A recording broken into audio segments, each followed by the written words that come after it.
video is going to be on delegation for Nclex. You all know that a huge component of demonstrating your competency as a new nurse will be for you to determine which patient goes to the RN, which patient goes to the LPN, and which patient you can give to your aide. So I'm going to make that really simple for you so that you can answer any question that Nclex gives you. So let's start with the RN. These are the patients that will always go to the RN no matter what. And as you guys do more and more Nclex questions, you will realize the keywords or the triggers to let you know what kind of patient this is and who it needs to go with. Okay, so here are the words. Anytime you see these words, this patient goes to the RN.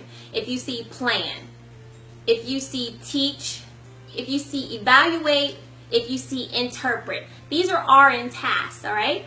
Also, any restraining or triage, okay? How about teaching? Yes. If you see initial teaching or discharge teaching, that's the RN's patient. Okay.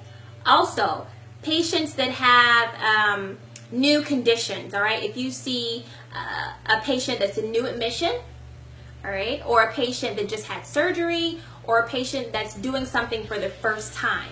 If they're eating for the first time, if they're walking for the first time after surgery, that's going to be your RN's patient. Okay, very simple. How about LPNs? What about them? If you see these words, you know the LPN is going to have this patient. Remember, our LPNs or our PNs, they get the stable patients. They do the routine treatments. They get the routine assessments. They get the chronic patients, not the acute ones. So if your patient needs to have a specimen collected, if they need to have a Foley put in or an NG tube put down, okay, your PNs, they can do sterile dressing changes, they can do tube feedings, and they can do follow-up teaching, all right? So they can't do the initial teaching or the discharge teaching, but they can do your follow-up teaching for you. Remember, for Nclex, your PNs are not going to be starting IVs, okay? They won't be hanging IV fluids, they won't be giving blood, or anything IV related for your Nclex. Now they may do it outside, but not for Nclex. What about our aides? What are our aides gonna do? Your aides get the most stable patients, all right? Because they're doing the activities of daily living, okay? So that means they're bathing your patients, they're dressing them, they're feeding them for you, all right? And that's a big help too. So just a side note to nurses, respect your aides because they help you accomplish your work, all right? So that's the aides. Remember, the aides are also transporting the patients. If your patient has to go down to X-ray or CAT scan and the patient's stable, get the aide to do that, all right? Where you guys have the most trouble, it seems like, is when Nclex gives you the circumstantial evidence. So they give you the erroneous things that don't have to do with the patient. So, for example, Nclex will say, who should feed a patient that can become combative, right? Who's going to feed somebody that can become combative? And most of you think, well, the LPN or the RPN, because that patient can become combative. But so what? The patient can become combative. Most people can become combative, but the task is who's going to feed somebody, all right? And we know the aides feed the people. So be careful when it comes to that circumstantial evidence.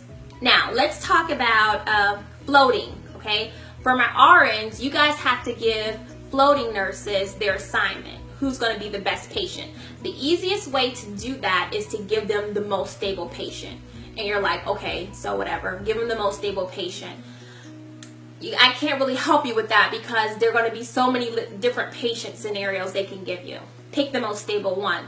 Another way to do it is you have to determine what they already know. The best answer for that is to ask them to show you their checklist or their competency or their last assessment so that you can see what skills they've been checked off on.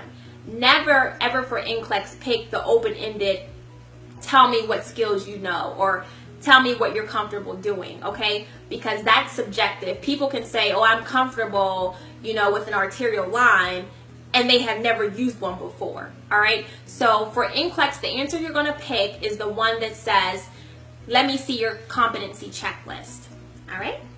Very simple. How about room assignments? When you have to make room assignments, The easiest way to do this is to put like patients with like patients. Okay, so when I say that, that means if a patient has staph infection, all right, we know staph is a contact isolation. We need to put them in a room with somebody else that has another contact isolation disease. All right, we never want to put somebody with staph with a person with a broken leg or somebody that doesn't have any kind of diseases at all, right? So like with like. And we need to go over our isolation precautions too, because those are big on Nclex. So make sure you know which precautions for which diseases.